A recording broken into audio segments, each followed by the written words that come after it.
నిన్న ఆర్కే రోజా మాట్లాడిన మాటలు ఆ యొక్క వీడియో క్లిప్పింగ్ నేను పెడతాను. అలాగే వైవి సుబ్బారెడ్డి కానీ లేదంటే జగన్మోహన్ రెడ్డి గారు మాట్లాడిన మాటలు మూడు కూడా ఆ వీడియోలు ఏం మాట్లాడారో మీకు నేను పెడతాను.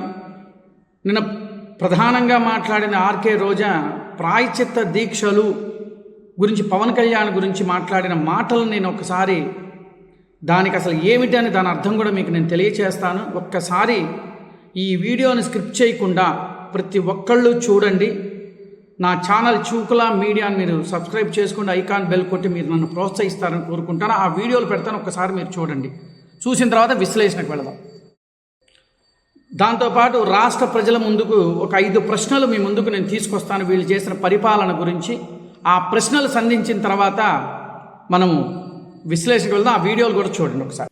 అమరావతిలో ఆలయాన్ని కట్టినా అది వైఎస్ఆర్సీపీనే, వైజాగ్లో ఆలయాన్ని కట్టినా అది వైఎస్ఆర్సీపీనే, భువనేశ్వర్లో ఆలయం కట్టినా అది వైఎస్ఆర్సీపీనే, హైదరాబాదులో జూబ్లీ హిల్స్లో ఆలయాన్ని కట్టినా అది వైఎస్ఆర్సీపీనే, జమ్మూ కాశ్మీర్ చెన్నైలో కూడా ఆలయాలు కట్టినా అది వైఎస్ఆర్సీపీనే. ఇవన్నీ కట్టింది వైఎస్ఆర్సీపీ హయాంలోనే, చంద్రబాబు హయాంలో కాదు.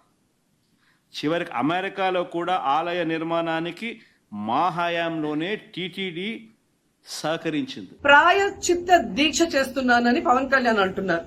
ప్రాయశ్చిత్త దీక్ష ఎవరు చేస్తారు? తప్పు చేసిన వాళ్ళు చేస్తారు. అంటే చంద్రబాబు నాయుడు తప్పు చేశాడు, ఇది అబద్ధం, ఈ లడ్డూలో కల్తీ జరగలేదు, ఇది నాకెక్కడొచ్చి ఆ పాపం చుట్టుకుంటుందన్న భయంతో పవన్ కళ్యాణ్ ప్రాయశ్చిత్త దీక్ష చేస్తున్నారనేది ఈ రోజు మాకు అందరికీ అర్థమవుతున్న విషయం. ఎందుకంటే ఈ రాష్ట్రంలో తిరుమల కొండ మీద 1000 కాళ్ల మండపాన్ని కొట్టేసింది చంద్రబాబు నాయుడు. దుర్గా గుడిలో క్షుద్ర పూజలు చేయించింది చంద్రబాబు నాయుడు. ఆ పాపం నుంచి తప్పించుకోవడానికి పవన్ కళ్యాణ్ చేస్తున్న ఈ 11 రోజుల ప్రాయశ్చిత్త దీక్ష పవన్ కళ్యాణ్కి మాత్రమే పనికొస్తుంది. కాబట్టి ఇకనైనా తిరుమల తిరుపతి దేవస్థానాన్ని అడ్డం పెట్టుకుని జగనన్న మీద దుమ్మెత్తి పోసే కార్యక్రమాల్లో ప్రతిష్టగా దిగజారిస్తే తిరుపతి అమ్మాయిగా నేను ఊరుకునేది లేదని కూడా ఈ సందర్భంగా తెలియజేసుకుంటున్నాను. అని కొన్ని పార్టీల వాళ్ళు కుట్రపూరితంగా ఈ కార్యక్రమం చేస్తున్నారు. అయినా సరే మనందరం కూడా మనందరినీ కాపాడేది ఆ దైవమే, ఆ జీసస్. వాళ్ళు వాళ్ళ మీద దాడులు చేసే కార్యక్రమాలు చేస్తే వాళ్ళే శిక్షిస్తారు. మనందరం కూడా కాపాడుకోవాల్సిన అవసరం ఉంది. ప్రభుత్వం ఎవరిని వదిలిపెట్టే పరిస్థితి లేదు. ముఖ్యమంత్రి గారు క్లియర్ ఆదేశం. చూశారు కదా, ఆ యొక్క వీడియో క్లిప్పింగ్లన్నీ కూడా మీరు చూశారు కదా. జగన్మోహన్ రెడ్డి గారు మాట్లాడిన మాటలు, మళ్ళీ వైవి సుబ్బారెడ్డి మాట్లాడిన మాటలు, తర్వాత ఆర్కే రోజా మాట్లాడిన మాటలు. ప్రధానంగా నేను అడుగుతున్న ప్రశ్నలు ఒకటి, మాజీ ముఖ్యమంత్రి నుంచి మొదలు పెడదాం. ఆయన ఏం చెప్పాడు? వైఎస్ఆర్సీపీలో గుళ్ళు మేము కట్టించాము, వైఎస్ఆర్సీపీ ప్రభుత్వం వచ్చినప్పుడు మేము గుళ్ళు కట్టించామన్నారు. ఆంధ్రప్రదేశ్ రాష్ట్రంలో దరిదాపు సుమారుగా 22 దేవాలయాలు కూల్చేసిన సంఘటనలు అవి, దానికేం సమాధానం చెప్తారు? అలాగే ప్రధానంగా అంతర్వేది రథం తగలబడినప్పుడు ఏమైంది మీది?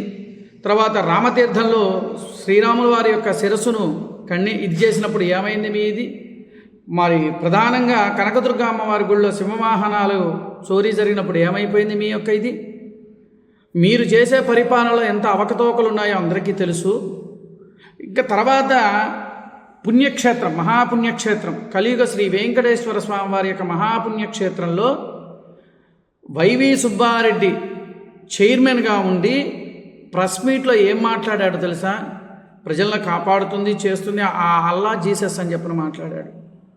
మరి దీన్ని బట్టి రాష్ట్ర ప్రజలారా మీకు ఏమర్థమైంది? ఇప్పుడు నాస్తికులను తీసుకుపోయి వెంకటేశ్వర స్వామివారు అనేది, స్వామివారు అంటే నమ్మకం లేని వ్యక్తులను తీసుకుపోయి చైర్మన్లుగా పెట్టి ఆ యొక్క స్వామివారి యొక్క పవిత్రమైన తిరుమల తిరుపతి దేవస్థానం యొక్క సాంప్రదాయాలను, ఆ యొక్క ఆచార వ్యవహారాలను భ్రష్టుత్వం పట్టించింది ఎవరు?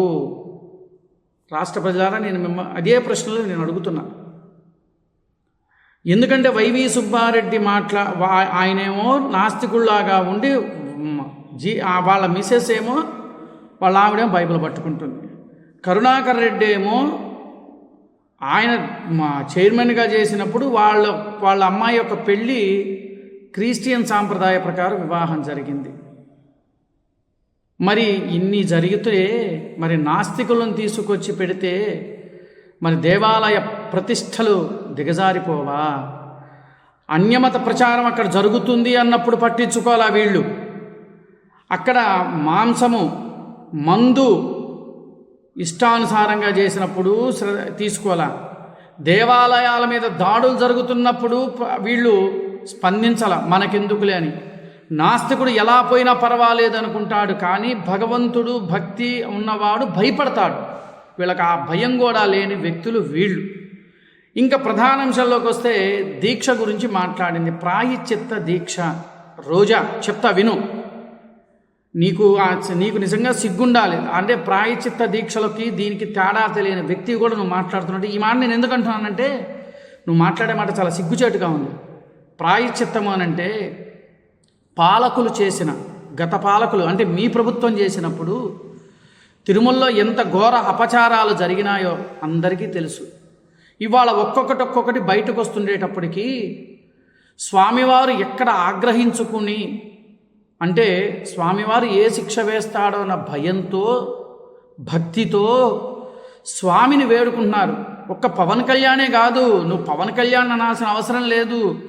యావత్ ప్రపంచంలో ఉన్న ప్రతి హిందువు కూడా, హిందువులు అందరూ కూడా స్వామివారిని ప్రాయశ్చిత్తంగా నమస్కారం చేసుకుని వేడుకుంటున్నారు. స్వామి, నీకు ఇంత ఘోర అపచారం జరిగింది, రాష్ట్ర ప్రజల్ని అందరినీ కాపాడు స్వామి, ఈ తప్పిదం ఇంకా జరగకుండా మేము చూసుకుంటాము అని చెప్పేసి దానికి ప్రాయశ్చిత్తంగా ఒక్క పవన్ కళ్యాణే కాదు, నువ్వు పవన్ కళ్యాణ్ గారి గురించి నువ్వు మాట్లాడాల్సినంత అవసరం లేదు నీకు. ఎందుకంటే నువ్వు తెల్లారులేసి మాట్లాడేది పవన్ కళ్యాణ్ గారి గురించి. ప్రాయశ్చిత్తం అంటే మరి తిరుమల తిరుపతి దేవస్థానాల్లో నేను చేసిన ప్రాయశ్చిత్త హోమాలు అంటే వాళ్ళకి తెలియక చేశారా వాళ్ళు? లేదంటే అందరూ హైందవ సోదరులు బ్రాహ్మణులు అందరూ కూడా ప్రాయశ్చిత్త హోమాలు ఇవన్నీ దేనికి చేస్తున్నారు? సర్వే జనా సుఖినో భవంతు లోకా సమస్తా సుఖినో భవంతు అనే భావనతో చేస్తున్నారే తప్ప, స్వామి ప్రజలందరినీ కూడా కాపాడు, తెలియని తప్పు జరిగిపోయింది, అక్కడ ఘోర అపచారం జరిగింది కాబట్టి క్షమించు స్వామి అని చెప్పేసి కోరుకున్నాను. ప్రధానంగా నువ్వు అడుగుతా పవన్ కళ్యాణ్ ఎందుకు చెయ్యాలి అని అంటారు. పవన్ కళ్యాణ్ గారు డిప్యూటీ సీఎం అంటే ఉప ముఖ్యమంత్రి. ఈ ఆంధ్రప్రదేశ్ రాష్ట్రంలో ఉన్న ప్రజలందరికీ కూడా ఆయన ముఖ్యమంత్రి తర్వాత ఉప ముఖ్యమంత్రి బాధ్యత గల వ్యక్తి.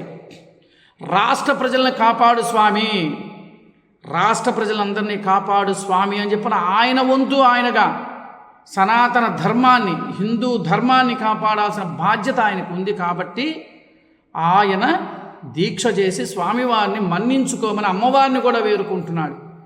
అంతేగాని దీని మీద బురద జల్లే తత్వాలు, దరిద్రపు ఆలోచనలు ఈ ఆర్కే రోజాకిగా. ఎందుకంటే పదవి లేదు, ఎమ్మెల్యే పదవి పోయింది, అన్ని పదవులు పోయేటప్పుడు చీకొట్టి పంపించారు. తిరుపతిలో నువ్వు ఎన్నిసార్లు తిరుమల నీకు ఇంతమంది ముఖ్యమంత్రులు కానీ ఇంతమంది ఎమ్మెల్యేలు ఎంపీలు వీళ్ళందరూ ఉన్నారు, ఎవ్వరూ పోనంతగా నెలకి 3 సార్లు తిరుమల తిరుపతి దేవస్థానానికి దర్శనానికి పోతాం. దాంట్లో అర్థం ఏంటో మాకు తెలియలా. ఇన్ని అపచారాలు చేసిన మీరు కూడా మాట్లాడితే సిగ్గుండాలి మీకు.